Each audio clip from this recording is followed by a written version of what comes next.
की जय।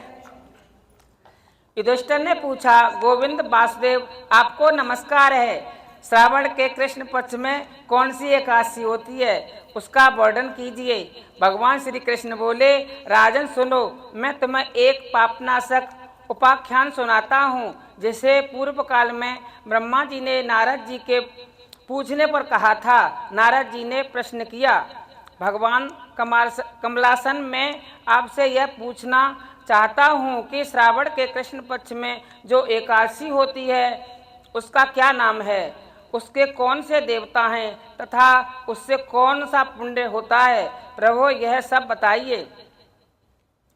ब्रह्मा जी ने कहा, नारद सुनो, मैं संपूर्ण लोकों के हित की इच्छा से तुम्हारा प्रश्न का उत्तर दे रहा हूँ। श्रावण मास में जो कृष्ण पक्ष की एकादशी होती है उसका नाम कामिका है। उसके स्मरण मात्र से वाजपेयी यज्ञ का फल मिलता है। बोले काशी मैया की, नाम लेने मात्र से इतना पुण्य मिलता है। वाजपेयी यज्ञ। उस दिन श्रीधर, हरि, विष्णु, माधव और मधुसूदन आदि नामों से भगवान का पूजन करना चाहिए। भगवान श्री कृष्ण के पूजन से जो फल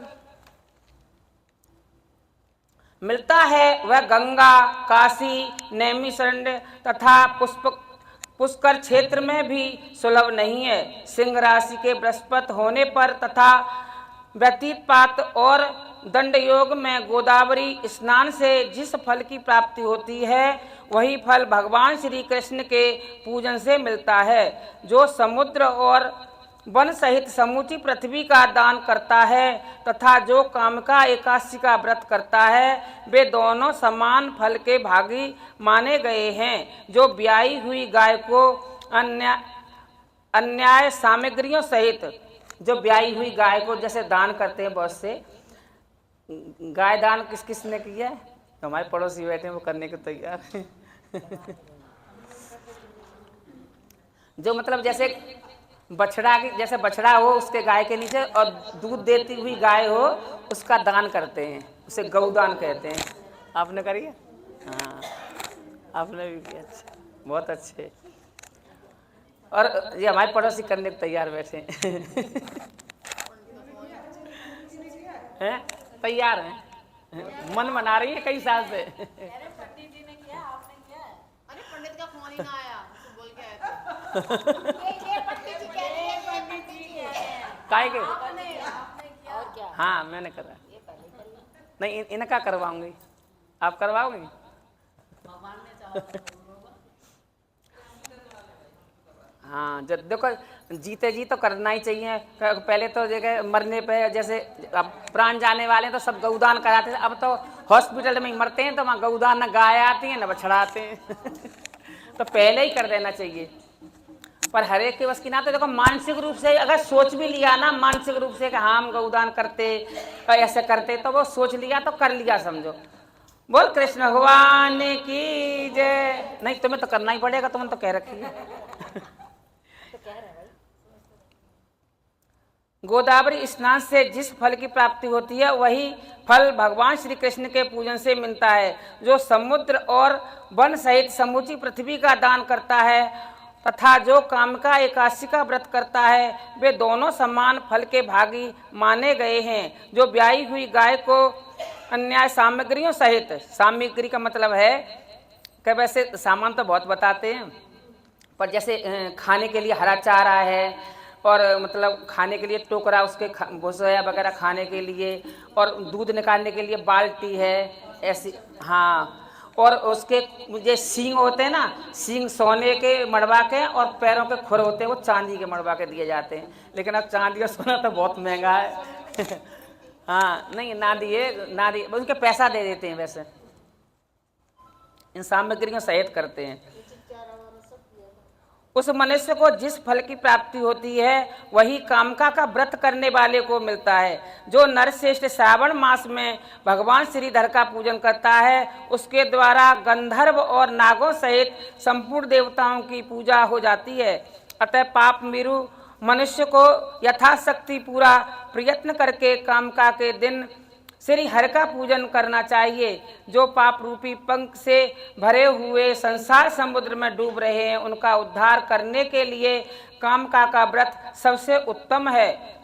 आध्यात्मिक विद्या परायण पुरुष को जिस फल की प्राप्ति होती है, उससे बहुत अधिक फल कामका व्रत का सेवन करने वालों को मिलता है। कामका का व्रत करने वाला मनुष्य रात्र में जागरण करके न तो कभी भयंकर यमराज का दर्शन करता है, न कभी दुर्गति में ही पड़ता है। लाल मणि, मोती, बेदुरी और मूंगे आदि से पूजित होकर भी भगवान विष्णु वैसे संतुष्ट नहीं होते जैसे तुलसी दल से पूजित होने पर होते हैं। जिससे तुलसी की मंजरियों से श्री केशव का पूजन कर लिया, उसने जन्म भर का पाप निश्चय ही नष्ट हो जाता है। जो दर्शन करने पर सारे पाप समुदाय का नाश कर देती है। स्पर्श करने पर शरीर को पवित्र बनाती है। प्रणाम करने पर रोगों का निवारण करती है। जल से सींचने पर, तुलसी को ये बता रहे हैं, जल से सींचने पर यमराज को भी भय पहुंचाती है। आरोपित करने पर भगवान श्री कृष्ण के समीप ले जाती है और भगवान के चरणों में चढ़ाने पर मोक्ष रूपी फल प्रदान करती है। उस तुलसी देवी को नमस्कार, उस तुलसी देवी को नमस्कार। जो मनुष्य एकादशी को दिन रात दीपदान करता है, जो मतलब एकादशी का व्रत रखते हैं, अगर वो दीपदान करते हैं 24 घंटे तक, जैसे आज सुबह जलाया तो कल सुबह तक, जो मनुष्य एकादशी को दिन रात दीपदान करता है, उसके पुण्यों की संख्या चित्रगुप्त भी नहीं जानते। एकादशी के दिन भगवान श्री कृष्ण के सन्मुख जिसका दीपक जलता है, उसके पितर स्वर्गलोक में स्थित होकर अमृत पान से तृप्त होते हैं। घी अथवा तिल के तेल से भगवान के सामने दीपक जलाकर मनुष्य देह त्यागने के पश्चात करोड़ों दीपकों से पूजित हो स्वर्ग में जाता है। भगवान श्री कृष्ण कहते हैं, युधिष्ठिर, यदि तुम्हारे सामने मैंने कामका एकादशी की महिमा का वर्णन किया है। कामका सब पातकों को हरने वाली है, अतः मानव को इसका व्रत अवश्य करना चाहिए। यह स्वर्गलोक तथा महान पुण्य फल प्रदान करने वाली है। जो मनुष्य श्रद्धा के साथ इसका महात्म्य श्रवण करता है, वह सब पापों से मुक्त हो श्री विष्णु लोक को जाता है। बोल शंकर भगवान की जय, बोल एकादशी मैया की जय।